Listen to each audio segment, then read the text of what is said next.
வாழ்க வையகம், வாழ்க வளமுடன். நீங்களும் உங்கள் அன்பு குடும்பமும் வாழ்க வளமுடன். இன்று கதைகள் பகுதியில திரு பாலகுமாரன் அவர்கள் எழுதிய பெரிய புராண கதைகள். கதையின் தலைப்பு திருமூலர்.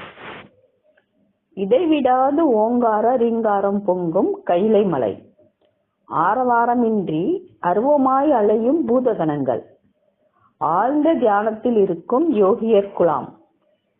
யோகத்தில் இருந்த பூரணம் ஒன்று மெல்ல மலர்ந்தது. யோகம் என்பது ஓரிடத்தில் இருப்பது மட்டுமோ? மானத்தை ஒரே கட்டாய் கட்டுவதோ இல்லை. அவிழ்த்து கட்டு, தளர்த்தி கட்டு, குலைத்து கட்டு என்று மூவகை யோகம் சொல்வார்கள். அதை யோசித்தது. யோகத்தை உளவியபடியே செய்ய எண்ணம் கொண்டது. ஓசையின்றி மலைச்சாரன் வெளியே கீழே இறங்கியது. யோகி சுந்தரநாதன் மலையிலிருந்து இறங்குவதை ஈசன் உள்ளே உணர்ந்தான். புன்முறுவல் செய்தான். நகர்வது ஒரு வினையெனில் நகர்வதால் ஒரு வினை வேண்டுமே. வினைக்கு ஈசன் எண்ணம் கொண்டான். இலக்கின்றி சுந்தரநாத யோகி நகர்வது கண்டு அகத்திய முனிவரை நோக்கி போ என்று அவருள் அவன் கட்டளையிட்டான். உள்ளே தோன்றுவதனைத்தும் ஈசன் கட்டளை என தெளிந்த யோகி தெற்கு நோக்கி நடந்தது. பொதிகை மலை எங்கே என்று தோன்றுகிறது. மலைச்சாரல் முடியும் இடத்தில் திருக்கேதாரம் கண்டு கைகூப்பி வணங்கியது. உளமாற தொழுதது. மேலே நடந்தது. பூமியை தழுவிய இருட்டு. வெளிச்சம் வர வெக்கி மெல்ல மனமின்றி பிரிவது போல மூலனின் மனைவி புருஷனிடமிருந்து விலகினாள். கிழக்கு மேக கூட்டம் இருக்க இருட்டு இன்று சற்று அதிக நேரம் தங்குவது போல் தெரிந்தது. இரவு கண்ட கனவு நினைக்கு வர அந்த இடையர் குலப்பெண் அருகே தூங்கும் புருஷனையே கவலையுடன் பார்த்தாள். புருஷன் துணையின்றி மல்லாக்க கிடப்பது போல் கனவு வந்ததே, நல்லதா அது என்று கலங்கினாள். ஏதோ நேர்ந்து விட்டது புருஷனுக்கு என்று கனவில் உழுக்க புருஷன் முன்னை காட்டிலும் தெளிவோடு எழுந்திருந்து கண்டு அதிசயித்தாள். யார் நீ என்று கேட்கவும் பயந்து அதிர்ந்தாள். அதிரலில் கனவு கலைந்து விட்டது. கலைந்த கனவு கவலையூட்டியது. துளுவத்து பசுக்கள் கால் உதைத்து குரல் கொடுத்தன. விடிந்ததும் பசுக்களுக்கு பசி அதிகமாகும். தலை அவிழ்த்து விட்டு வருவதற்குள் ஏக தகராறு பண்ணும். எழுப்பலாமா? போய் பசுக்களை மேய்த்து வர தூக்கம் கலைக்கலாமா? வேண்டாம், தூங்கட்டும். கொல்லைப்புறம் போய் பசுக்களை சுருக்கிட்ட கயிர்களை அவிழ்க்க கொட்டகை விட்ட பசுக்கள் குடிசையை சுற்றிலும் உள்ள புற்களை ஆவலுடன் மேய்ந்தன. இது சிறு வீடு மேய்ச்சல். முன் பசிக்கான தீனி.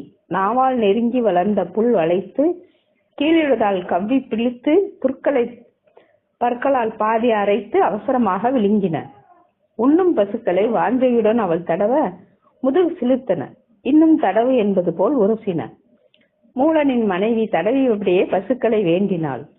காடுகள் ஊடே போய் கன்றுகள் மேய்த்து வரும் கணவனை கூட இருந்து காப்பாற்ற வேணும்.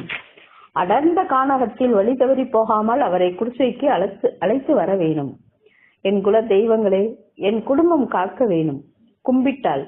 கறவைகள் உண்ணுவதில் கவனமாய் இருந்தன. குடிசைக்குள்ளிருந்து மூலன் குரல் கொடுத்தான். அவள் உள்ளே ஓடினாள். பல்விளக்கு ஆலங்குச்சியும் முகங்கழுவ நீரும் கொண்டு வைத்தாள். அவனுக்கு பல் தேய்த்தவுடன் பசிக்கும். நேற்று வடித்த கஞ்சியில் மோரும் உப்பும் கலந்து தர வேண்டும். சட்டியில் உள்ள தயிரை 2 அகப்பை எடுத்து தனியே ஒரு சிறு பானையில் ஊற்றி உப்பும் கஞ்சியும் கலந்து கலக்கினாள். வெளியே கொண்டு வந்தாள். வேப்பங்குச்சியும் நீர்க்குவளையும் வைத்த இடத்திலேயே இருந்தன. புருஷனை காணவில்லை. திக்கென்றிருந்தது. தேடினாள். குடிசைக்கு வலப்புறம் உள்ளே வேப்ப மரத்தில் கன்றின் காதில் ஏதோ மூலன் சொல்லிக் கொண்டிருந்தான். என்ன அது? என்ன ஆயிற்று என் புருஷனுக்கு? கன்றின் காதில் என்ன சொல்கிறான் இந்த காலையில்? ஒருவேளை அவனுக்கும் கெட்ட கனவோ? தான் கண்ட கெட்ட கனவை கன்றின் காதில் சொன்னால் கெட்ட கனவை பலிக்காது என்பார்களே, அதற்காகவா? என்ன கனவு? என்ன கெட்டது? இன்னும் அருகே போய் என்ன பேசுகிறான் கன்றின் காதில் என்று கேட்போமா? இங்கே வந்ததும் விசாரிப்போமா? வேண்டாம், கெட்ட கனவு என்று தெரிந்து விட்டது. பிறகு விசாரிக்க ஆவல் கொள்வானேன்? விசாரிக்க ஒன்றுமில்லை என்று எழுப்பலாம். பேசினேன கன்றின் காதிலா? நானா?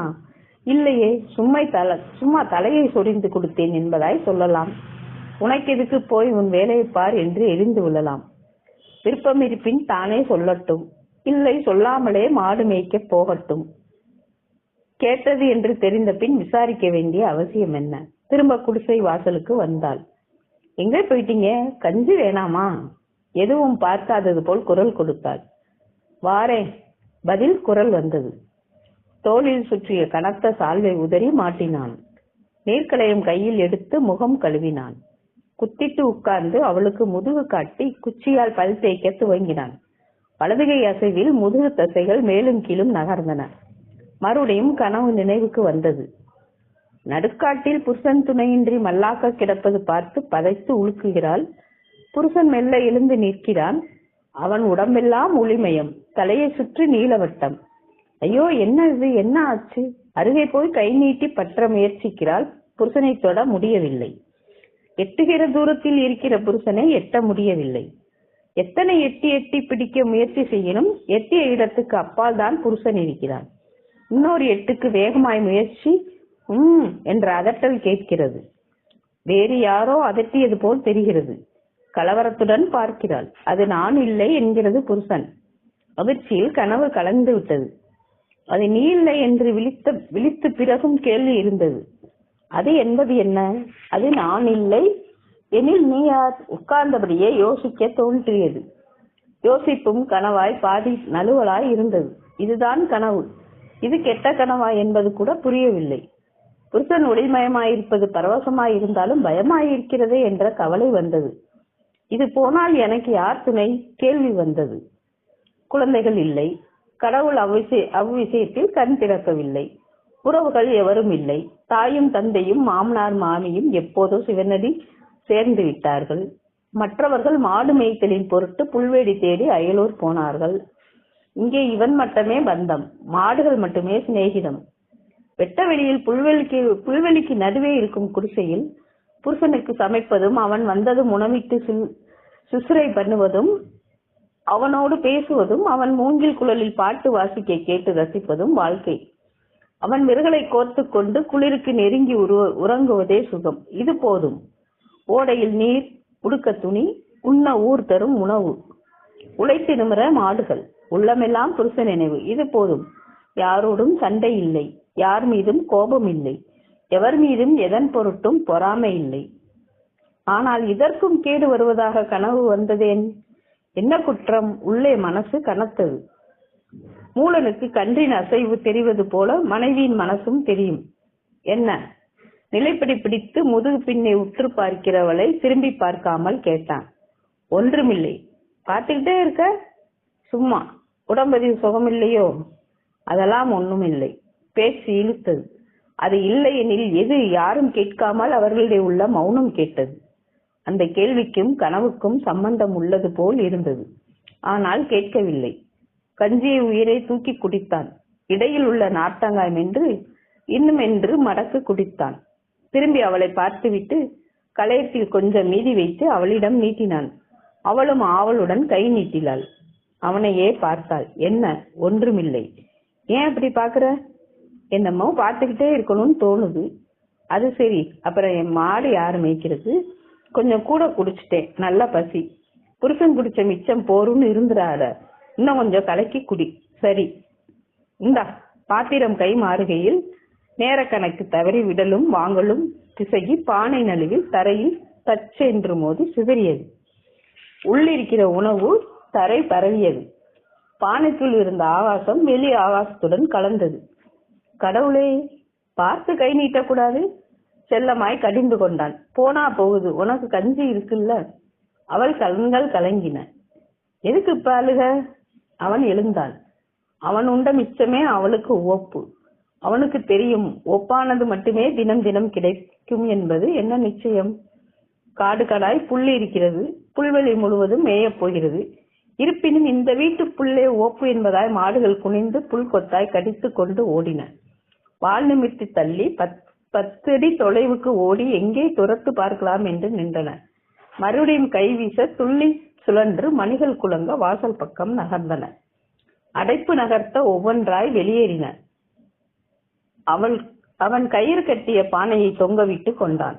மூளையிலிருந்து கோல் எடுத்தான். எல்லா கறவைகளும் வெளியேறியதும் படல் மீது கை வைத்து வரட்டா என்று நின்றான். கனவு சொல்லவே இல்லையே. அவளுக்கு நினைவு வந்தது. வாரேன், ஜாக்கிரதை ஆயிரு. நகர்ந்து ஹே ஹே பசுக்களை விரட்டிபடியே நடந்தான்.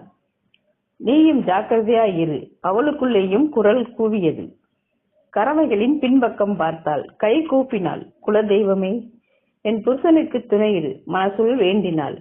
புல் செருவியில் புள்ளியாய் புருஷன் போகும் வரை பார்த்தாள். படலை மூடினாள். அது கேதாரம் விட்டு பசுபதி நேபாளம் பணிந்து கங்கை கரையை அடைந்து பொங்கும் நதியில் நீராடிற்று. அவிமுக்தம் வந்து காசி வழிபட்டது. திருப்பருப்பத்திற்கு சென்று இறைஞ்சிற்று. இன்னும் நகர்ந்து திருக்காலகத்தி மலையை அடைந்து வழிபட்டது. திருவாலங்காட்டு பதியை தொழுது நின்றது. மேலும் நகர்ந்து திரு ஏகாம்பரநாதனை வணங்கியது. அங்கிருந்து திருவதிகை வீராட்டனம் சென்று பணிந்து சிதம்பரம் வலம் வந்து நின்றது. காவிரியின் அழகில் மயங்கிற்று. கங்கையும் கிருஷ்ணனையும் கோதாவரியையும் முதிர்ந்த பெண்கள். காவிரி இளம் பெண். ஆரவாரம் அதிகமில்லை. அதே சமயம் அசமந்தமும் இல்லை. எப்போதும் அச்சம் கொண்ட பெண் போல் ஒரு உறைவு. அகத்து காரியங்களை நான் தான் செய்ய வேண்டும் என்பது போல் ஒரே பரபரப்பு. எப்போதாவது ஒரு சிலுக்கென்று சிரிப்பு. அடி சமர்த்தே, நதியை கொஞ்ச வேண்டும் போல் இருந்தது.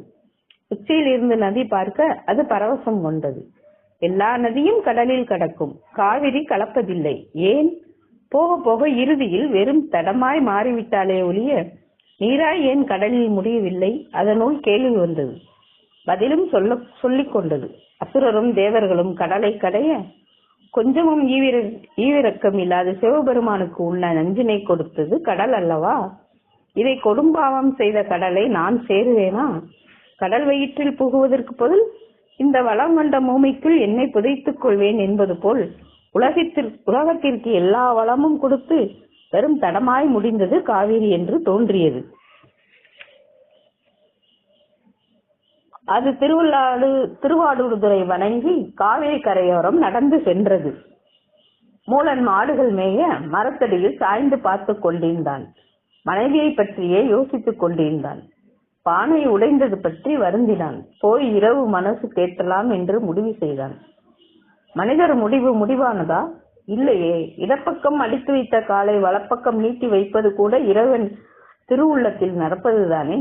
மூலன் இடக்கால் பக்கம் மடித்து வைத்திருந்த வலக்காலை நீட்ட ஊர்ந்து போன நாகப்பாம்பு தன்னை மிதிக்க வரும் கால் என்று நினைத்து சீரல் கண்டு மூலன் பதறுவது தாக்கத்தான் என்று பாம்பு படம் தூக்க, படம் கொண்ட பாம்பு பாயுமோ என்று மூலன் கோல் எடுக்கும் முன் பாம்பு முந்திக் கொண்டது. அவன் காலில் பல் பதித்தது. பதித்த நேரம் விஷம் அழுத்தியது. சாவு பயம், பயத்தால் சாவு. பதித்த விஷம் சுமந்து கொண்டு மூலன் ஓடினான். வேறு ஊரில் செய்த பாவம் தன்னூரில் வந்துவிட்டால் தனக்கு சம்மதமில்லை என்று போகுமா? இடம் விட்டு இடம் பெயர இல்லாது போகுமோ? பாம்பு விஷம் கெட்ட மனிதனின் குற்ற உணர்ச்சி போக வேகமாய் உடல் முழுவதும் பரவிற்று. வருத்தியது. முழங்கால், தொடை, இடுப்பு, முதுகு, நெஞ்சி, தோல், கழுத்து, கை என ஏறியது. மூலன் தவித்தான். தன் முடிவு அறிந்து கொண்டான். தாடை வழியே விஷம் ஏற நுரை கட்டினான். எவருக்கேனும் இப்பிரிவில் துன்பம் தந்திருப்பின் இதையே என்னை மன்னித்தருவர் என்பது போல் மூலனின் வாய் நுரை வானம் பார்த்து மெல்ல பூத்தது. பூத்த வேகத்தில் அடங்கியது. நஞ்சு நெற்றி தொட மூலன் நினைவிலும்தான் உயிர் துறந்தான். தொண்டை பிடித்து வானம் பார்த்த மேய்ப்பன் வல்லாந்து மரமென்று சரிந்தது கண்டு கறவைகள் காது மடக்கி பார்த்தன. இப்போது எழுந்து நிற்பான் என்பதாய் காத்திருந்தன. எழாதது கண்டு அருகே போயின. முகத்தில் மூக்கு வைத்து முகர்ந்து பார்த்தன. நாவால் நக்கி முகம் திருப்பின. புரண்ட முகம் பார்த்து அம்மா என்று கதறின. கால் மாற்றி பதித்தன. மரணம் கண்டு பயந்து பின்வாங்கின. மறுபடியும் அருகே வந்து முகர்ந்து பார்த்தன. எழுந்திரி என்று மெல்ல முட்டின. எழுந்திருக்க மாட்டான் என்று தெரிந்தது. கண்ணீர் உகுத்தன. எங்கள் மேய்ப்பவனை இழந்தோமே என்ற துக்கத்தில் அசையாது நின்றன. கால் உதிரி சுற்றி வந்தன. மறுபடியும் துக்கம் தாங்காமல் கதறின. திரும்பி வீட்டுக்கு போக வேண்டுமே, தொழுவம் அடைய வேண்டுமே, வழி தெரியும். இருட்டிலும் எப்படியும் போய்விட முடியும்.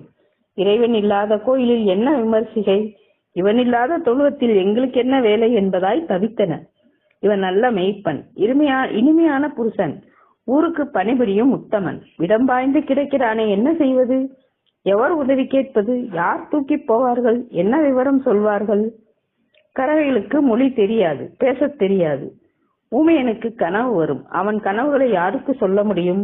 சந்தோஷத்திற்கும் கத்தல், துக்கத்திற்கும் கத்தல். எவர் புரிந்து கொள்ள முடியும்? அது புரிந்து கொண்டது. கறவைகள் கத்தலில் உள்ள வேதனை கண்டு தயங்கி நின்றது. என்ன நடந்தது? மனசுக்குள் அறிந்து கறவைகள் கதறில் கரைந்து போயிற்று. சொல்லத் தெரிபவர்களுக்கு மட்டும்தான் துன்பங்களா? வாய்வெளியே மொழியுரைத்தால் தான் வகையறிய முடியுமா? அறிந்தவன் சகலமும் உணர்வான், ஒவ்வொரு அசைவையும் அறிவான். கறவைகள் தவிப்பு கேட்டு மனமிறங்கி அது மெல்ல தன் அகம் விட்டு காற்று வெளியே மூலம் நோக்கி நகர்ந்தது. தென்றல் காற்றின் ஒரு பூவின் மகரந்தம் மறுப்பூவிற்கு போவது போல் போயிற்று. பூ ஒரு ஜோடனை, மகரந்தமே பூவின் பிராணன். உடம்பு ஒரு ஜோடனை, ஆத்மமே பயணம் செய்கிற பொருள். காற்றில் நகர்ந்தது, மூலனுக்குள் புகுந்தது, உள்ளே புகுந்து தன்னை அங்கே ஸ்திரப்படுத்தியது. காளி மனைக்குள் ஆள் புகுந்து தூசி நீக்கியது. மூலன் இல்லை, மூலர் இல்லை, திருமூலர் எழுந்தார். கதறிய கறவைகளை அணைத்துக் கொண்டார். செத்த மாதிரி என்னை ஏமாத்திட்டில்லை என்று ஒரு கன்று பின்னை முட்டியது. கடவுளே நன்றி, ஒரு கறவை நக்கி கொடுத்தது. மறுபடியும் இந்த விளையாட்டெல்லாம் வேணாம். இன்னொன்று உரசி போயிற்று. எல்லா கறவைகளும் வாழ்ந்துக்கி துள்ளி புல் சரிவில் தடதராவென்று இறங்கின. மேய்ந்தது போதும், தொழுவம் போகலாம் என்று அவையே முடிவு செய்து வீடு நோக்கி நடந்தன. வழியில் திருமூலர் மறித்து நதியில் நீர் காட்டினார். நிழலாய் ஒட்டி சாத்தனூர் கிராமம் நோக்கி நடந்தார். எல்லையில் அவர் நிற்க கறவைகள் வீடு வந்தன. புருஷன் ஊருக்கு வந்து விட்டான் என்று தெரிந்து விட்டது. எல்லையில் இருக்கிறான் என்று பார்த்தவர்கள் சொன்னார்கள். ஏன் வரவில்லை? கோபமா? ஏதும் வழக்கா? இல்லை உடம்புக்கு முடியாமல் உட்கார்ந்து விட்டாரா? காத்திருந்தாள். இருட்டியது. படகில் திறந்து வெளியே வந்தாள். எதிர்பட்டவரை விசாரித்தாள். பயப்படும்படி ஏதும் தெரியவில்லை. சும்மா உட்கார்ந்திருக்கிறான் உன் புருஷன் என்று பதில் வந்தது. சட்டி உடைத்தது. கோபம்தான் போலும். முன்னேறி எல்லை அடைந்தாள். ஊர் எல்லையில் ஒரு சத்திரம், பொதுமடம், வாசலில் திருமூலர். அருகே போய் கேட்டாள். என்ன? பதில் இல்லை. உங்களைத்தான். என்ன இது? எது? சிவயோகி பதிலுக்கு கேட்டது. இது. அவள் கை நீட்டி தனிய நிற்றலை காட்டினாள். பதில் பேசவில்லை. சட்டி உடைத்தது தவறுதான், அதற்கு கோபம் கொள்வார்களா? வாருங்கள். மெய் தீண்ட போனாள். 2 அடி விலகியது. இன்னும் நெருங்கினாள். மேலும் விலகியது. கடவுளே, என்ன கோபம் இது? வாருங்கள். இன்னும் நகர்ந்தாள். அதுவும் விலகியது. அப்படியே கனவில் கண்டது நடப்பது போல் உணர்ந்தாள். தள்ளி போகும் புருஷனை கண்டு வேதனைப்பட்டாள். என்னையா அது? கெஞ்சினாள். இங்கு உனக்கு என்னுடன் யாதொரு தொடர்பும் இல்லை. அவர் முகம் திருப்பிக் கொண்டார். கொண்டவளுக்கு கோபம் வந்தது. என்ன அநியாயம்! இத்தனை காலம் வாழ்ந்தவனை இப்படியா வெறுத்து போகும்? இரவு அவனுக்கு அருகிலேயே உட்கார்ந்தாள். அவர் மனசு மாறவில்லை. அவள் இருப்பதே உணராதவர் போல் இருந்தார். ஆனாலும் இந்த கோபம் ஆகாதையா? பேரை ஊருக்குள் போய் சபை கூட்டினாள். புருஷன் வேறுபட்டதை சொன்னாள். ஊர் வியந்தது. உன் புருஷனா? உன்னை வெறுப்பதா? இப்படி இதற்கு முன் நடந்ததே இல்லையே. சபை எழுந்து திருமூலர் அருகில் வந்தது. இடையனே எழுந்திரு என்று அருகே வந்தது. அசையாது தன்னுள் தான் கரைய உட்கார்ந்திருந்த திருமூலரை அசைத்து பார்த்து இடையன் முகமா இத்தனை பொலிவு உற்று கவனித்தது. ஏதும் தேவதை தொட்டதோ என்ற சிந்தனையில் இருப்பவனை மெல்ல உசுப்பியது. தொட்டவருக்கு தேகம் முழுவதும் புல்லரித்தது. உசுப்பியவருக்கு உயிர் துடித்தது. இல்லை, இது சிவனருள், ஆழ்ந்த யோகம், தன்னுள் தான் அடங்கிய மெய்நிலை. உள்வெளி கலந்து விட்டது. சட்டி உடையாமலே ஆகாசம் ஒன்றாயிற்று. உடம்பு வெறும் சட்டை என்று இது கண்டுகொண்டது. சட்டையை புருஷன் என்று சொல்ல முடியுமோ? உடம்பு சட்டைக்குள் இருப்பதை உனக்கு அறிய முடியுமோ? விடு, இனி வராது. அவள் திகைத்தாள். எனக்கு புருஷன் உண்டா இல்லையா என்று திகைத்தாள். நான் இவருக்கு உறவா இல்லையா என்று பேதை மயங்கினாள். கண் சுருகி தரையில் விழுந்தாள். இங்கே யார் யாருக்கு உறவு? எவ்விதம்? எத்தனை நாள் உறவு? பெயரிட்ட தேகத்தோடு உறவா? பேதமில்லா உயிரோடு உறவா? உயிரில்லையெனில் உடம்பை உறவுகளே ஓடிப்போய் புதைக்கின்றனவே. உயிர் உறவு எனில் அது எங்கே என்று ஓடி ஓடி தேடுவதில்லையே. அறியாதவள் மயங்கினாள். அறிந்தவர் அமைதியாக இருந்தார். மெல்ல எழுந்து மாடுகள் கதறின தான் புதரில் பாதுகாப்பாய் வைத்திருந்த தன் உடம்பு தேடினார். மறுபடியும் கூடு விட்டு கூடு பாய்ந்து மூலன் இறந்தான் என்றும் ஊருக்கும் அவன் மனைவிக்கும் அறிவித்து விடலாம் என்று தேடினார். ஆனால் உடம்பு அங்கே இல்லை. எங்கே தேடியும் கிடைக்கவில்லை. தன் உடம்பை தானே தேடும் வேதனை வர அயர்ந்தார். தன் உடம்பு மறைத்து வைத்துக் கொண்டது சிவபெருமானோ என்று தெளிந்தார். ஊருக்குள் வந்து விவரம் முழுவதும் உணர்த்தினார். மெல்ல நகர்ந்து திருவாடுதுறை வந்தார்.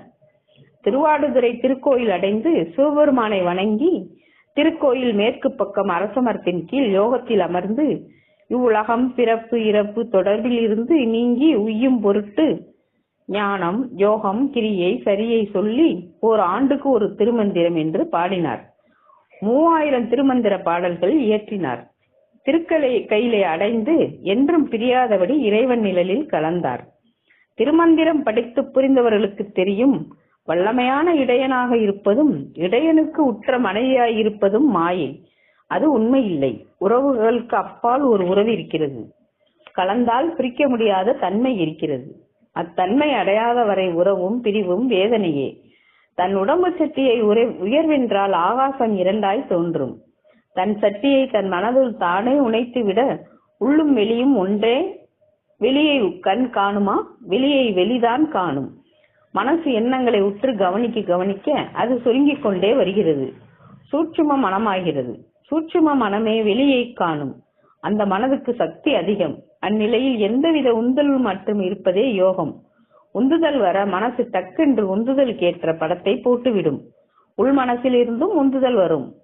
மனம் உள்மனம் எல்லாம் ஒன்றே. காலங்காலமாய் மனம் கன்று கழித்தவற்றை அவை புகட்டப்படும் போது விருப்பு வெறுப்பற்று கவனி. அப்போது உள்மனம் வெளியேறி நிற்கும். புண்ணியம் என்றால் என்ன? உன்னிடத்தில் இருப்பதை கொடுப்பது. உன்னிடத்தில் நீ மிகவும் பத்திரமாய் வைத்திருப்பது எது? நீதான். நீ உன்னைத்தான் உன்னிடத்தில் பத்திரமாக வைத்திருக்கிறாய். உன்னையே கொடு, அதுவே புண்ணியம். நம்பிரான் திருமூலர் அடியார்க்கும் அடியேன். ஓம் நம சிவாய.